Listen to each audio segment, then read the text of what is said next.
Good morning विद्यार्थी मित्रों, शुभ सवार, नमस्ते। केम छो? जो धोरण 12 भौतिक विज्ञान पाठ 11 विकिरण અને દ્રવ્યની દ્વૈત પ્રકૃતિની વાત આપણે કરી રહ્યા છીએ। અગાઉના લેક્ચરમાં ધાતુની સપાટીમાંથી ઇલેક્ટ્રોનના ઉત્સર્જનની વાત કરી। धातुनी अंदर परमाणुओमांथी बहारनी कक्षाना इलेक्ट्रॉन मुक्त थता होय छे, पण ए धातुनी सपाटीमांथी बहार निकળી जवा माटे मुक्त नथी होता, कारण के पेला धन आयनो इलेक्ट्रॉनने अंदर तरफ आकर्षण बल लगाड़ीने खेंची राखता होय छे। जो आ आकर्षण बळने ओवरटेक करी शके तेटली ऊर्जा इलेक्ट्रॉनने प्राप्त थाय तो ये उपरवट थईने बहार निकળી शके। અને ધાતુમાંથી ઇલેક્ટ્રોનનું ઉત્સર્જન કરાવવા માટે ઓછામાં ઓછી જે લઘુત્તમ ઉર્જાની જરૂર પડે તે લઘુત્તમ ઉર્જાને આપણે વર્ક ફંક્શન, કાર્યવિધેય અથવા થ્રેશોલ્ડ ઉર્જા φ0 કીધેલું, જેનો એકમ ઇલેક્ટ્રોન વોલ્ટ। જુદા જુદા દ્રવ્યો માટે આ વર્ક ફંક્શનનો મૂલ્યો જુદો જુદો હોય, તો વર્ક ફંક્શનનો આધાર ધાતુની જાત ઉપર, સપાટીના પ્રકાર ઉપર અને કંઈક અંશે તાપમાન ઉપર પણ રહેલો છે। આ ઇલેક્ટ્રોનને મુક્ત કરાવવા માટે આપણે ત્રણ પદ્ધતિઓ વાપરી શકીએ છીએ મિત્રો। એક પદ્ધતિ ઉષ્માજનિત ઉત્સર્જન, જેમાં ફિલામેન્ટમાંથી વિદ્યુત પ્રવાહ પસાર કરતો ફિલામેન્ટના અવરોધને કારણે વિદ્યુત ઉર્જાનું ઉષ્મા ઉર્જામાં રૂપાંતરણ થાય અને ઉત્પન્ન થયેલી ઉષ્મા ઉર્જા એ જ ધાતુમાં રહેલા મુક્ત ઇલેક્ટ્રોનને પ્રાપ્ત થાય અને ઇલેક્ટ્રોનની ઉર્જા વર્ક ફંક્શન જેટલી કે એનાથી વધુ થાય તો એ ધાતુની સપાટીમાંથી મુક્ત થઈ જાય, જેને આપણે ઉષ્માજનિત ઉત્સર્જન એવું નામ આપેલું। ત્યાર પછી આપણે ફિલ્ડ ઉત્સર્જનની વાત કરેલી। ફિલ્ડ એટલે ક્ષેત્ર। 10⁸ વોલ્ટ પર મીટરના ક્રમનું પ્રચંડ વિદ્યુત ક્ષેત્ર જો લાગુ પાડવામાં આવે તો આ ધન વિદ્યુત ક્ષેત્ર ઋણ વીજભારિત ઇલેક્ટ્રોનને આકર્ષી બહાર ખેંચી કાઢે। આવા ઉત્સર્જનને આપણે ફિલ્ડ ઉત્સર્જન એવું નામ આપેલું। અને ત્રીજું ઉત્સર્જન જે આપણા માટે બહુ મહત્ત્વનું છે, ફોટો ઇલેક્ટ્રિક ઉત્સર્જન। ફોટોન આપાત કરો અને ઇલેક્ટ્રોનનું ઉત્સર્જન કરાવો, તો આવા ઉત્સર્જનને ફોટો ઇલેક્ટ્રિક ઉત્સર્જન કહેવાય। અને આવી અસરને ફોટો ઇલેક્ટ્રિક અસર પણ કહેવામાં આવે છે। તો હવે બધી જે વાતો આવશે તે ફોટો ઇલેક્ટ્રિક અસરની વાતો આવશે। તો પહેલાં તો ફોટો ઇલેક્ટ્રિક અસર એટલે શું? એટલે જો આજે આપણે મુખ્ય મુદ્દો છે ફોટો ઇલેક્ટ્રિક અસર, તો સ્વચ્છ કરેલી ધાતુની સપાટી ઉપર યોગ્ય આવૃત્તિવાળો પ્રકાશ આપાત કરતો પ્રકાશ ફોટોનનો બનેલો હોય છે। જો આપાત વિકિરણની આવૃત્તિ f હોય તો એના ફોટોનની ઉર્જા hf થાય, એટલે એક પ્રકારે ફોટોન સ્વરૂપે તમે ઉર્જા જ અંદર મોકલાવી રહ્યા છો એમ કહેવાય। તો આમ સ્વચ્છ કરેલી ધાતુની સપાટી, જો આ સપાટીની અંદર પરમાણુની બહારની કક્ષામાં ઇલેક્ટ્રોન હશે જ, પણ આ ધાતુમાંથી બહાર આવી શકતા નથી, કારણ કે એમને બહાર આવવા માટે પેલી વર્ક ફંક્શન φ0 જેટલી ઉર્જા ઓછામાં ઓછી જોઈએ। હવે જો તમે બહારથી યોગ્ય આવૃત્તિવાળું વિકિરણ આપાત કરો, જો આપાત વિકિરણની આવૃત્તિ f હોય તો એના એક ફોટોનની ઉર્જા hf થાય। એનો મતલબ કે તમે hf જેટલી ઉર્જાવાળા ફોટોન મોકલાવી રહ્યા છો। એ ફોટોન ધાતુની સપાટી પર અથડાઈ અને એ સપાટી પર રહેલા ઇલેક્ટ્રોનને ઉર્જા આપશે, અને એ ઉર્જા મેળવીને ધાતુની સપાટીમાંથી ઇલેક્ટ્રોનનું ઉત્સર્જન થશે। તો આમ ફોટોન દ્વારા ઇલેક્ટ્રોનના ઉત્સર્જનની ઘટના, જેને ફોટો ઇલેક્ટ્રિક અસર કહેવાય। એટલે જો આપણે વ્યાખ્યા આપીએ તો આ રીતે અપાય: સ્વચ્છ કરેલી ધાતુની સપાટી ઉપર યોગ્ય આવૃત્તિવાળું વિકિરણ આપાત કરતો ધાતુની સપાટીમાંથી ઇલેક્ટ્રોનનું ઉત્સર્જન થાય છે। આ ઘટનાને ફોટો ઇલેક્ટ્રિક અસર કહેવામાં આવે છે। મિત્રો, હકીકતમાં ફોટોન દ્વારા ઇલેક્ટ્રોનનું ઉત્સર્જન થાય તેવું સૌ પ્રથમ હર્ટ્ઝ નામના વૈજ્ઞાનિકે શોધેલું। કોને શોધેલું? હર્ટ્ઝે। એટલે આજે આપણે હર્ટ્ઝનું અવલોકન સમજવા માગીએ છીએ। હકીકતમાં હર્ટ્ઝ પોતે સ્પાર્ક ડિસ્ચાર્જની ઘટના દ્વારા વિદ્યુત ચુંબકીય તરંગોના ઉત્સર્જનનો પ્રયોગ કરતો હતો। એ એક શૂન્યાવકાશિત નળી બનાવી, એ નળીની એક બાજુ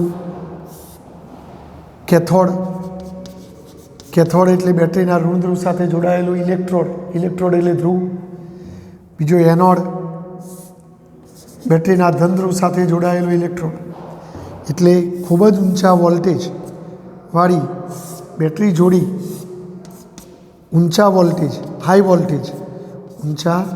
વોલ્ટેજ વીવાળી બેટરી જોડી અને પ્રયોગ કરતો હતો।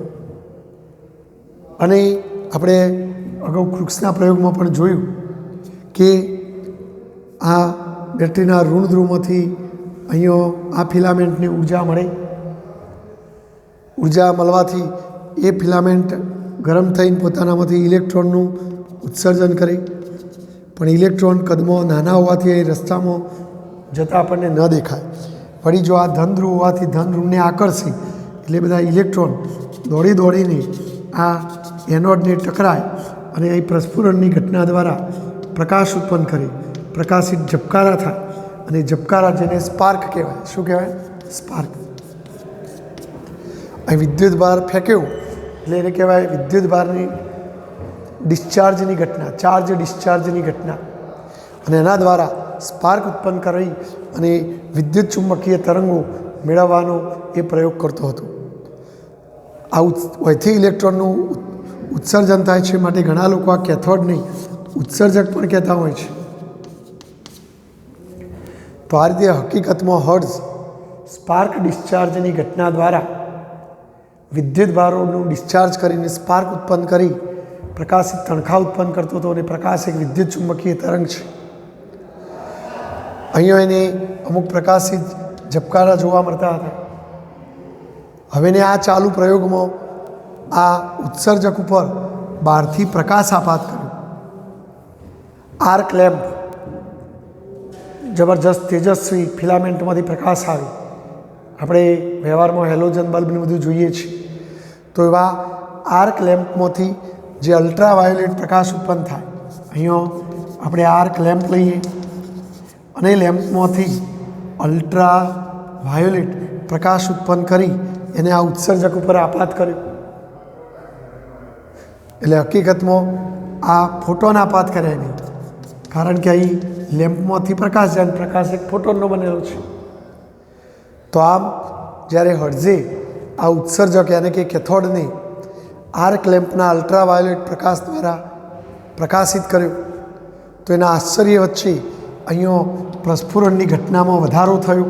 આ સ્પાર્ક તીવ્ર મોટા તેજસ્વી દેખાતા હતા, સાથે સાથે વધુ માત્રામાં સ્પાર્ક પણ દેખાવા લાગ્યા। એટલે મતલબ કે વધુ સ્પાર્ક ઉત્પન્ન થયા તો અહીંથી વધુ ઇલેક્ટ્રોન આવ્યા હશે। હવે પ્રશ્ન એ થાય કે બેટરી એના એ છે, હવે બેટરી એના એ હોય તો પહેલાં જેટલા ઇલેક્ટ્રોન ઉત્પન્ન થતા હતા એટલા જ થયા જવા જોઈએ, પણ અહીં તો સ્પાર્ક વધુ થતા હતા, એનો મતલબ અહીંથી વધુ માત્રામાં ઇલેક્ટ્રોન આવીને ત્યાં અથડાયા હશે। તો આ વધુ માત્રામાં ઇલેક્ટ્રોન ઉત્પન્ન થવાનું કારણ કોણ? શું આ બેટરીએ ઉત્પન્ન કર્યા? તો બેટરી તો આપણે એના જ છે, બદલી નથી। તો પછી વધુ ઇલેક્ટ્રોન ઉત્પન્ન થયા તો કદાચ આ ફોટોન આપાત કરવાને કારણે જ વધુ માત્રામાં ઇલેક્ટ્રોન ઉત્પન્ન થતા હશે। તો આ રીતે ફોટોન દ્વારા ઇલેક્ટ્રોનનું ઉત્સર્જન વધારી શકાય છે।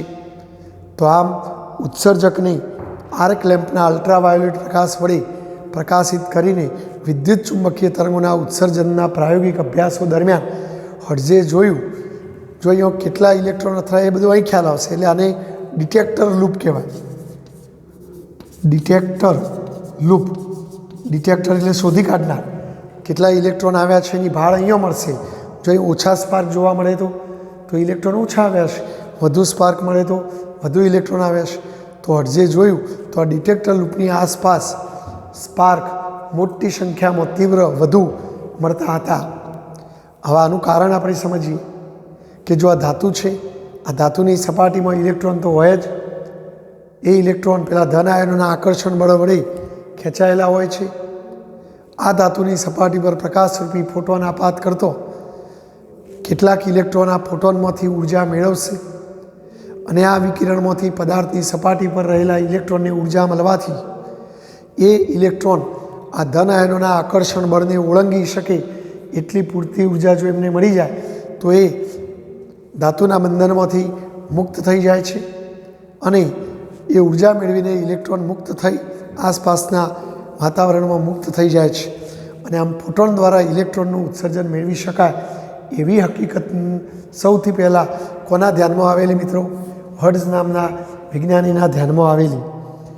પછી તો જુદા જુદા વૈજ્ઞાનિકોએ પોતપોતાની રીતે આવા વ્યવસ્થિત ઉપકરણો બનાવી અને ફોટો ઇલેક્ટ્રિક અસર કેવી જોવા મળશે, અહીં ઇલેક્ટ્રોનનું ઉત્સર્જન વધારે જોવા મળશે કે ઓછું જોવા મળશે, શું આપાત પ્રકાશની આવૃત્તિ બદલીએ તો શું રિઝલ્ટ મળે, આપાત પ્રકાશની તીવ્રતા બદલીએ તો શું રિઝલ્ટ મળે, આ બેટરીનું વોલ્ટેજ બદલીએ તો શું પ્રવાહ વધશે કે ઘટશે ઇલેક્ટ્રોનનું. તો આ બધા પ્રાયોગિક અભ્યાસો જુદા જુદા વૈજ્ઞાનિકોએ પોતપોતાની રીતે કરવાનો પ્રયત્ન કર્યો. હર્ટ્ઝનો જ એક વિદ્યાર્થી પી લિનાર્ડ, ત્યાર પછી હોલવાસ, આ બધા વૈજ્ઞાનિકોએ પણ ફોટો ઇલેક્ટ્રિક અસર સમજવા માટેના વિવિધ પ્રયોગો કરેલા.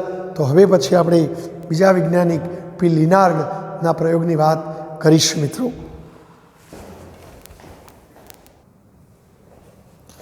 ચલો, ફોટો ઇલેક્ટ્રિક અસર અંગેના હોલવાસ અને લેનાર્ડના અવલોકનો ટૂંકમાં વર્ણો, આવો પ્રશ્ન પૂછાય. સૌથી પહેલાં આપણે હોલવાસની વાતોને સમજીએ.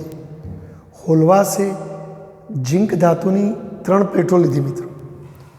આ એક ઝિંકની પ્લેટ, આ બીજી ઝિંકની પ્લેટ અને આ ત્રીજી ઝિંકની પ્લેટ. એને શરૂઆતમાં એક ઝિંક પ્લેટ જેને ધન વીજભારિત કરી રાખેલી, એટલે પહેલેથી ધન વીજભારિત હતી. બીજી ઝિંક પ્લેટ જે ઋણ વીજભારિત કરી રાખેલી અને ત્રીજી ઝિંક પ્લેટ જે તટસ્થ હતી, એટલે કે જેટલો ધન એટલો ઋણ વીજભાર હશે. અને આપણે કોઈ પણ વિદ્યુતભાર વિહીન વસ્તુને વિદ્યુતભારિત કઈ રીતે કરી શકાય તે પહેલાં પાઠમાં ભણ્યા છે, ઘર્ષણ દ્વારા કે સંપર્કની પદ્ધતિ દ્વારા. તો આ રીતે એને ઝિંકની 3 પ્લેટો લીધી. એક પહેલેથી ધન વીજભારિત હતી, બીજી ઋણ વીજભારિત હતી, ત્રીજી તટસ્થ હતી. ઇલેક્ટ્રોસ્કોપ નામના સાધન દ્વારા એમનો વીજભાર જાણી શકાય મિત્રો. ઇલેક્ટ્રોસ્કોપ સાધન દ્વારા એમનો વિદ્યુતભાર જાણી શકાય, બરાબર. તો ઇલેક્ટ્રોસ્કોપ જોડેલું હશે, બરાબર. હવે જોજો, અહીંયા હું મિત્રો જે હોલવાસે જે પ્રયોગ કર્યો એની વાત કરું છું મિત્રો. શરૂઆતમાં આ પ્લેટ ઋણ હતી, દાખલા તરીકે 1 2 3 4, એટલે -4 મેં બતાવેલા છે. આમાં 1 2 3 4 +5 બતાવ્યા છે અને આમાં કોઈ વીજભાર નથી. હવે હોલવાસે આ 3 પ્લેટો ઉપર અલ્ટ્રાવાયોલેટ પ્રકાશ આપાત કર્યો. અલ્ટ્રાવાયોલેટ પ્રકાશ આપાત કર્યો મિત્રો. અલ્ટ્રાવાયોલેટ પ્રકાશ 3 પ્લેટો ઉપર આપાત કર્યો, હારા પરથી પ્રયોગ કરેલા. તો એને જોયું કે જે ધન પ્લેટ હતી એ અલ્ટ્રાવાયોલેટ પ્રકાશ આપાત કરતો વધુ ધન મને છે,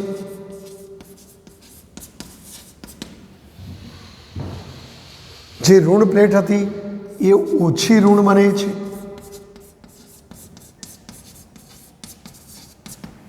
અને જે તટસ્થ પ્લેટ હતી એ તટસ્થ પ્લેટ એ ધન વીજભારિત બનવા માંડી, ધન વીજભારિત બને છે.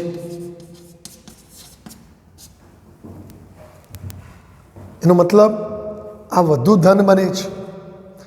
જો પહેલેથી થોડી તો ધન હતી ને વધુ ધન બની કે ભાઈ +6 થઈ, +7 થઈ. હવે કોઈ પણ પ્લેટ ધન ક્યારે બને?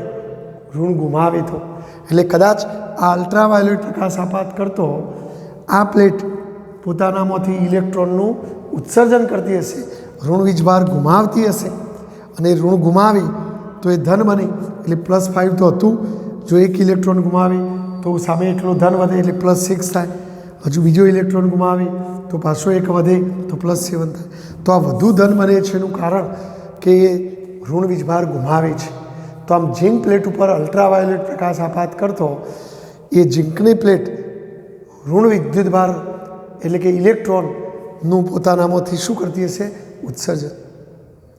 એને ઋણ પ્લેટ લઈને અભ્યાસ કર્યો તો જો આ પહેલેથી ઓછા ચાર વીજભાર ધરાવતી હતી, પણ જેવો અલ્ટ્રાવાયોલેટ પ્રકાશ આપાત કર્યો તો એ ઓછી ઋણ બને છે.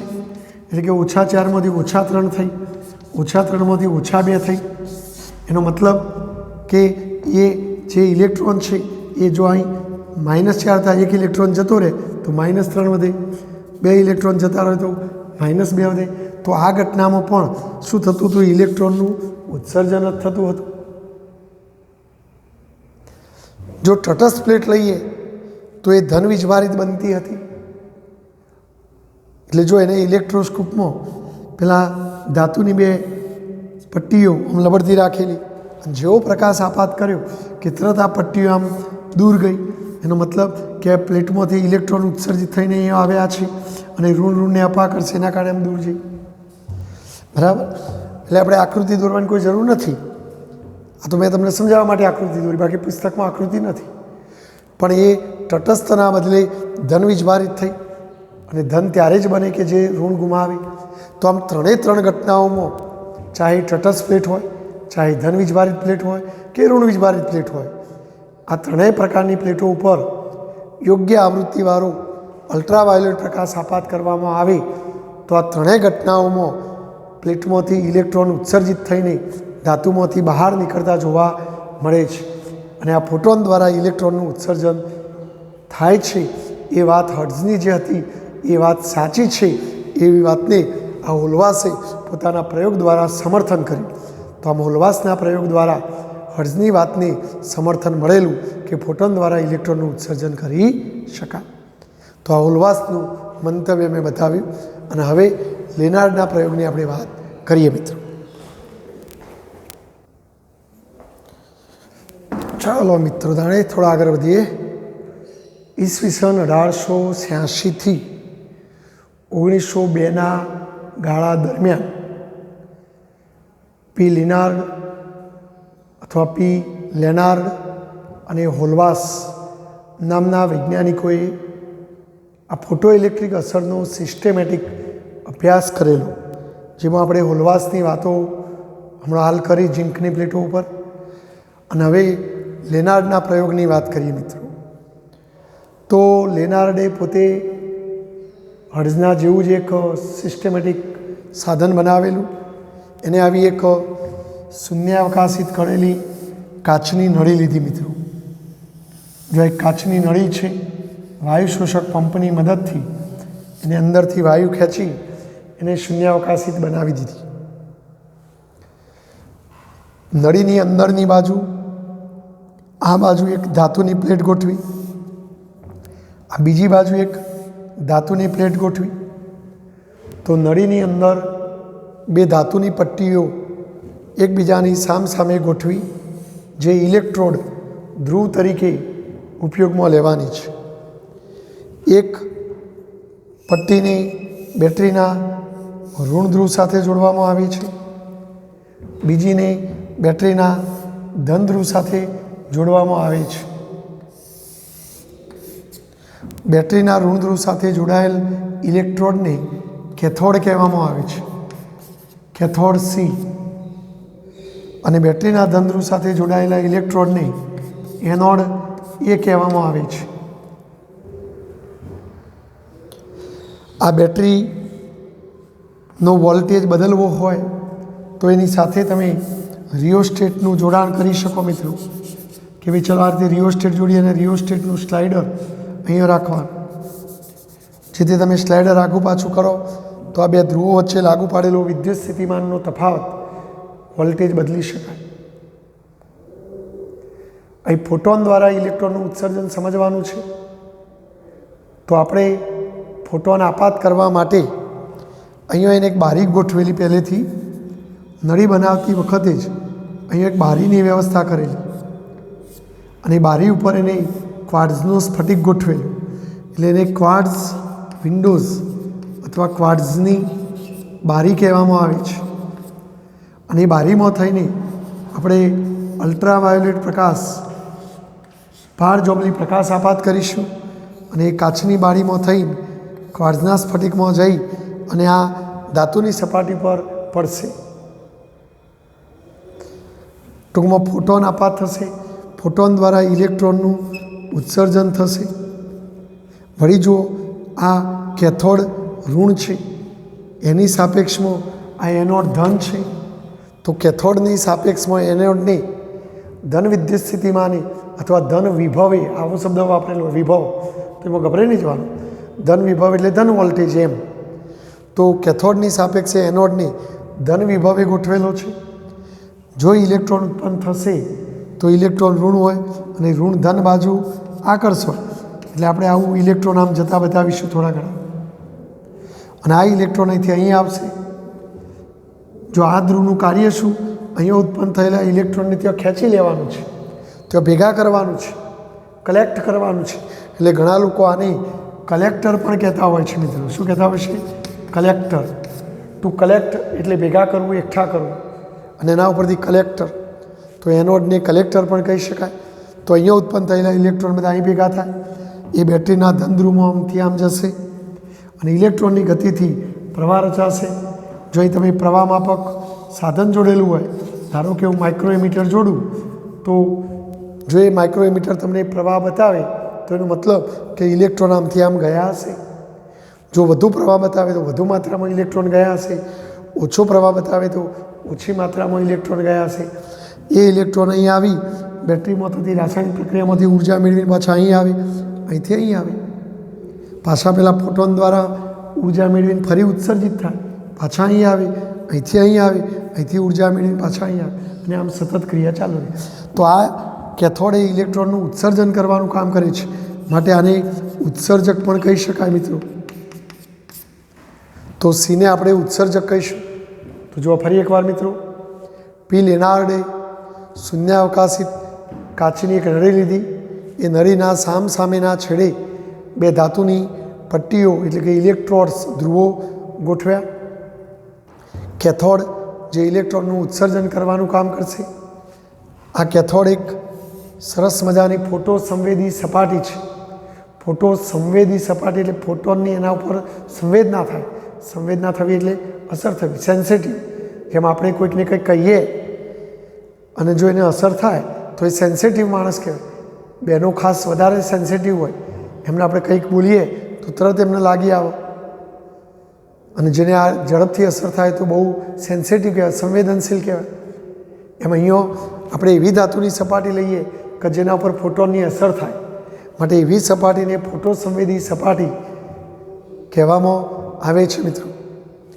આ એનોડ એને કલેક્ટર પણ કહેવાય છે. બંને વચ્ચે આપણે વી વોલ્ટ લાગુ પાડી વિદ્યુત સ્થિતિમાનનો તફાવત લાગુ પાડી શકાય. આ નળી સાથે કાચની ક્વાર્ટ્ઝના સ્ફટિકની એક બારી જોડેલી હોય છે. એ બારીમાં થઈને આપણે અલ્ટ્રાવાયોલેટ પ્રકાશ પી લેનાર્ડે આપાત કરેલો કેથોડ સી પર આપાત કરવામાં આવે છે. કેથોડ સીની સપાટી પર રહેલા ઇલેક્ટ્રોન આ ફોટોનમાંથી ઉર્જા મેળવી ઉત્સર્જિત થાય છે. એ ઉત્સર્જિત થયેલા ઇલેક્ટ્રોન એનોડ તરફ આકર્ષાય છે, કારણ કે કેથોડની સાપેક્ષે એનોડને ધન વિભવે ગોઠવેલો છે અને આ ઇલેક્ટ્રોનની ગતિથી પ્રવાહ રચાય છે. પી લેનાર્ડે આ અલ્ટ્રાવાયોલેટ પ્રકાશ બંધ કરી દીધો તો પાછો પ્રવાહ પણ શૂન્ય થઈ ગયો. એનો મતલબ એ થયો કે ફોટોન આપાત કરો ત્યારે જ પ્રવાહ મળે છે, અને પ્રવાહ મળે છે એનો મતલબ કે ફોટોન આપાત કરવાથી ઇલેક્ટ્રોનનું ઉત્સર્જન થાય છે. અને જેવો અલ્ટ્રાવાયોલેટ પ્રકાશરૂપી ફોટોન બંધ કરી દેવામાં આવે છે, તો જેવો પ્રકાશ બંધ કરો કે પ્રવાહ બંધ થઈ જાય છે, એનો મતલબ કે ઇલેક્ટ્રોનનું ઉત્સર્જન નહીં થતું હોય. પી લેનાર્ડે આ આપાત વિકિરણની આવૃત્તિઓ બદલી. આપાત વિકિરણની આવૃત્તિ બદલી એટલે કે અહીંયા ચોક્કસ પ્રકારનો ફિલ્ટરો ગોઠવી, કાચની ચોક્કસ પ્રકારની પ્લેટો ગોઠવી, લાલ પ્રકાશ, લીલો પ્રકાશ, પીળો પ્રકાશ અને જુદા જુદા રંગની આવૃત્તિઓ જુદી જુદી. તો આ રીતે આવૃત્તિ બદલવાના પ્રયોગો કરેલા. તો આમ આપાત વિકિરણની આવૃત્તિ બદલતો શું આ ફોટો ઇલેક્ટ્રિક પ્રવાહમાં ફેરફાર થાય છે કે નથી થતો? કેવો ફેરફાર થાય છે? તો આવૃત્તિના ફેરફાર સાથે પ્રવાહમાં શું ફરક પડે છે એનો પણ અભ્યાસ કર્યો. આપાત પ્રકાશની તીવ્રતા બદલવાનો એને પ્રયોગ કર્યો. तीव्रता बदलवा माटे जो जाडी प्लेट गोठवीए तो जाडी प्लेट में थई प्रकाश जाए तो जोखो थी जाए तो एनी तीव्रता में घटाडो थी जाए। जो पातળી प्लेट राखीए तो वधु तीव्र प्रकाश अंदर जाए। तो आम तीव्रता बदलवाथी आ फोटो इलेक्ट्रिक प्रवाह में केवा फेरफारों थाय छे तो एना पण अभ्यासों पी लेनार्डे करेला। आ बेटरीना वोल्टेज में फेरफार करिए आ रियोस्टेट की मदद थी लागू पाड़ेल बेटरीनो विद्युत स्थितिमाननो तफावत वोल्टेज बदलीए अने प्रयोग करिए तो प्रवाह में शो फरक पड़े छे। तो प्रवाहना फेरफारों केवा जोवा मळे छे तो एनो पण पी लेनार्डे अभ्यास कर्यो। तो हवे पछीना प्रश्न आपणे आ प्रायोगिक अभ्यासोनी वात करवानी छे कि भाई स्वच्छ करेली धातुनी सपाटी पर जुदी जुदी आवृत्तिवाळा जुदी जुदी तीव्रतावाळा प्रकाश आपात करवाथी प्रवाह में शो फरक पड़े छे, उत्सर्जित थता इलेक्ट्रॉननी ऊर्जाओं में शो फरक पड़े छे। तो ये बधा अभ्यासों આપણે કરીશું। એના ઉપરથી જરૂરિયાત પ્રમાણેના આલેખો પણ દોરીશું। તો આ પી લિનાર્ડે આવા પ્રયોગો કરેલા મિત્રો। તો આ પી લિનાર્ડના પ્રયોગનું ટૂંકમાં વર્ણન કરો તો આવું આપણે આકૃતિ દોરી અને લખવું જોઈએ મિત્રો। ચલો મિત્રો, થ્રેશોલ્ડ આવૃત્તિની હું વાત કરવા માગું છું। આમ તો મેં અગાઉના એક પ્રશ્નમાં થોડી ઝડપથી ચર્ચા કરેલી, પણ એ વાત હું ફરી આજે વ્યવસ્થિત તમને સમજાવવા માગું છું। જો આપણે હમણાં જે પ્રયોગ કરવાની વાત કરી એમાં ઇલેક્ટ્રોનનું ઉત્સર્જન કરનાર આ ઉત્સર્જક સપાટી છે અને આપણે જાણીએ છીએ કે ધાતુની સપાટીમાંથી ઇલેક્ટ્રોનનું ઉત્સર્જન કરાવવા માટે જે લઘુત્તમ ઉર્જાની જરૂર હોય એને થ્રેશોલ્ડ ઉર્જા અથવા વર્ક ફંક્શન અથવા કાર્યવિધેય કહે છે। ધારો કે આ સપાટીમાંથી ઇલેક્ટ્રોનનું ઉત્સર્જન કરવા ઓછામાં ઓછી 4 EV ऊर्जानी जरूर है। 4 करता ओછી ऊर्जा आपो तो उत्सर्जन थाय नहीं, 4 अथवा 4 थी वधु आपो तो ज उत्सर्जन थाय एवी आ सपाटी है। हवे धारो कि तमे अहींथी कोई विकिरण आपात करो, जो आपात विकिरणनी आवृत्ति एफ होय तो एना फोटोननी ऊर्जा HF कहेवाय अथवा H कहेवाय। जो आपणे आवृत्ति पहला 1 लईए कि भाई अहींया तमे 1 हर्ट्ज आवृत्तिवाळुं विकिरण आपात कर्युं तो अँ किंमत मूकी दो, सादरूप आपो, जूल में जवाब आए, जूलना EV करो तो धारो कि ये फोटोननी ऊर्जा 1 EV है एवं कहेवाय। हवे ये आ सपाटी में रहेला इलेक्ट्रॉन ने 1 EV ऊर्जा मळशे, पण आपणे जोयुं कि सपाटी में इलेक्ट्रॉनનું उत्सर्जन करावा तो 4 ની जरूर है। तमे 1 मोकलावो तो ये तो ओછી पड़े तो उत्सर्जन न थाय। एनो मतलब कि आ आवृत्तिवाळा विकिरणथी उत्सर्जन थाय नहीं। जो तमे आपात विकिरणनी आवृत्ति वधारो तो जो एफ वाळुं पद वधे तो फोटोननी ऊर्जा वधशे। धारो कि हवे आपणा फोटोननी ऊर्जा 2 EV थई, पण आपणे तो जो 4 ની जरूर है अने तमे 2 आपशो तो उत्सर्जन नहीं थाय। तो आ आवृत्तिवाळा विकिरणथी पण उत्सर्जन नहीं थाय। ए रीते जो आना कारणे पण नहीं थाय। ए रीते आवृत्ति वधारतो वधारतो धारो कि 4 आवृत्ति माटे फोटोननी ऊर्जा 4 EV थाय छे तो जे सपाटी उपरनो इलेक्ट्रॉन है ये 4 EV ऊर्जा थी उत्सर्जित थई जशे मित्रों। माटे जो आवृत्तिवाळा विकिरणथी उत्सर्जन शुरू थयुं, बोलो आवृत्ति वधारशो तो थवानुं ज, कारण के आवृत्ति वधारशो तो फोटोननी ऊर्जा वधवानी ज छे। 4 ની જરૂર હોય તમે વધુ ऊर्जा आपो तो कोई सवाल ज नथी, उत्सर्जन थवानुं छे। तो आम तमे जो कि आपेल धातुमांथी फोटो इलेक्ट्रॉनનું उत्सर्जन करावा माटे आपात करेला विकिरणनी आवृत्तिનું मूल्य अमुक लघुत्तम के तेनाथी वधु होवुं जोईए। आ लघुत्तम आवृत्तिने ते धातुनी थ्रेशोल्ड आवृत्ति कहेवामां आवे छे अने ए आवृत्तिए इलेक्ट्रॉनનું उत्सर्जन शरू थाय એટલે શરૂઆત એટલે આપણે F0 स्टार्टिंग थई। थ्रेशोल्ड आवृत्ति करता ओછી आवृत्ति होय, तमारी आवृत्तिનું मूल्य थ्रेशोल्ड आवृत्ति करता ओछું હોય तो उत्सर्जन न थाय। जो तमारी आवृत्तिનું मूल्य थ्रेशोल्ड आवृत्ति जेटલું હોય तो थाय, अने जो आपात विकिरणनी आवृत्ति थ्रेशोल्ड आवृत्ति करता વધુ હોય तो पण थाय। तो आम आ लघुत्तम आवृत्तिने ते धातुनी थ्रेशोल्ड आवृत्ति अथवा एना विविध नाम है मित्रों, कट ऑफ आवृत्ति अथवा एनुं त्रीजुं नाम छे देहली सीमांत आवृत्ति, कट ऑफ आवृत्ति अथवा देहली अथवा सीमांत आवृत्ति अथवा थ्रेशोल्ड आवृत्ति जेवा नामथी ओळखवामां आवे छे। अने ए बधाने सिम्बोलमां आपणे F0 अथवा ν0 कहीशुं। तो जो आवृत्ति F0 होय तो फोटोननी ऊर्जा HF0 थई जशे अने ए ऊर्जा आ वर्क फंक्शन जेटली थाय माटे वर्क फंक्शननुं सूत्र फाई बराबर शुं थाय मित्रों HF0 अथवा H ν0 थशे। तो आ वर्क फंक्शननुं सूत्र छे मित्रों, लखी काढजो। मित्रों आपणा आवर्त कोष्टकमां रहेला धातु तत्वों एमां केटलाक तत्वों एवा छे जेवा के हूँ कहूँ तो झिंक, कैडमियम, मैग्नेशियम,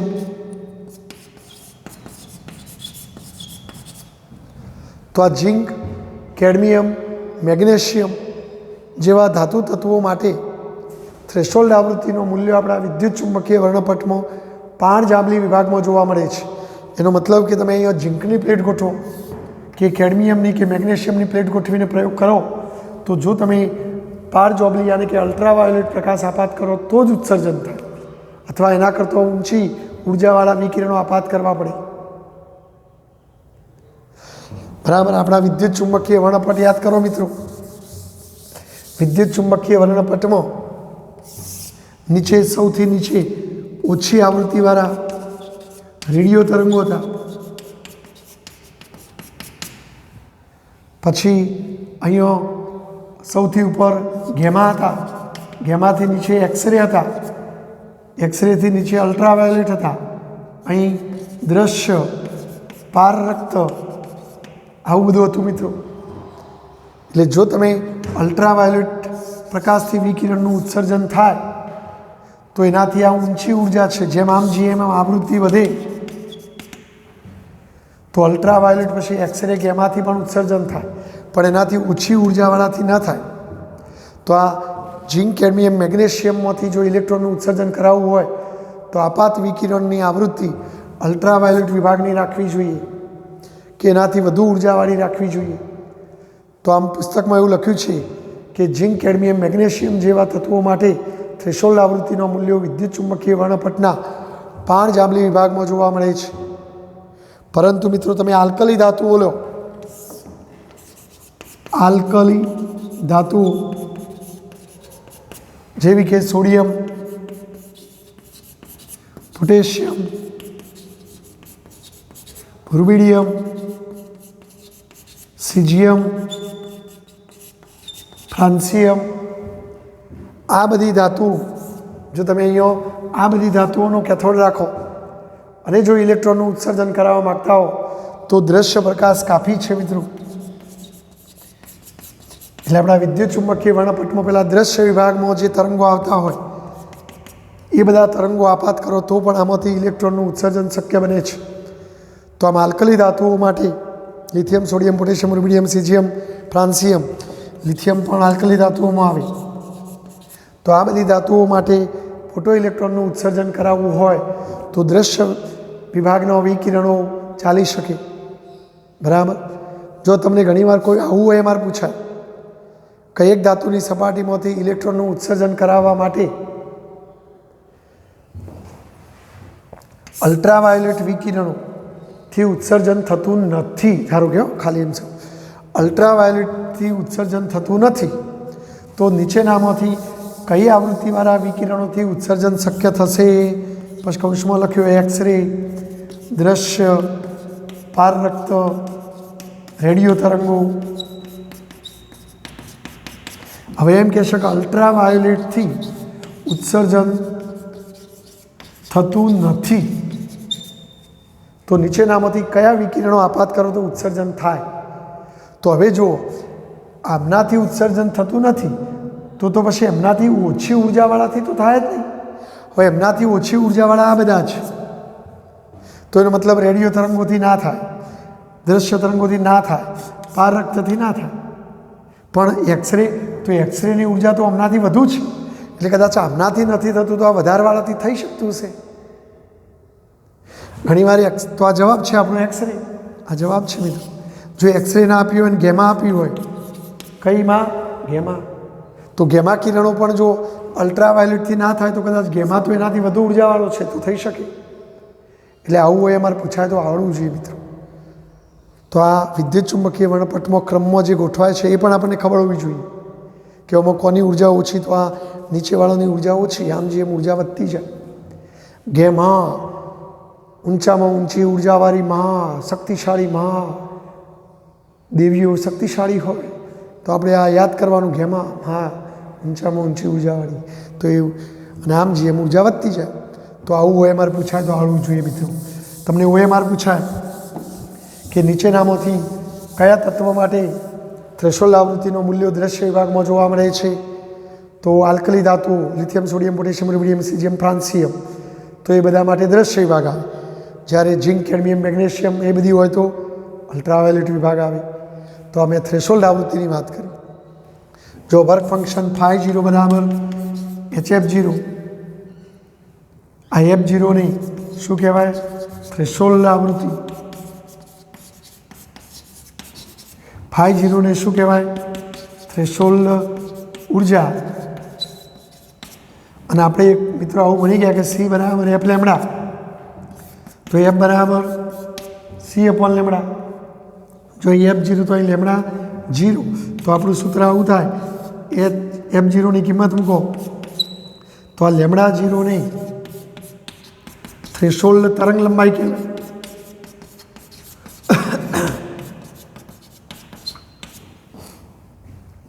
જો મિત્રો એક બીજી વાત, જો એ લેમડા 0 ને સૂત્ર કરતા બનાવો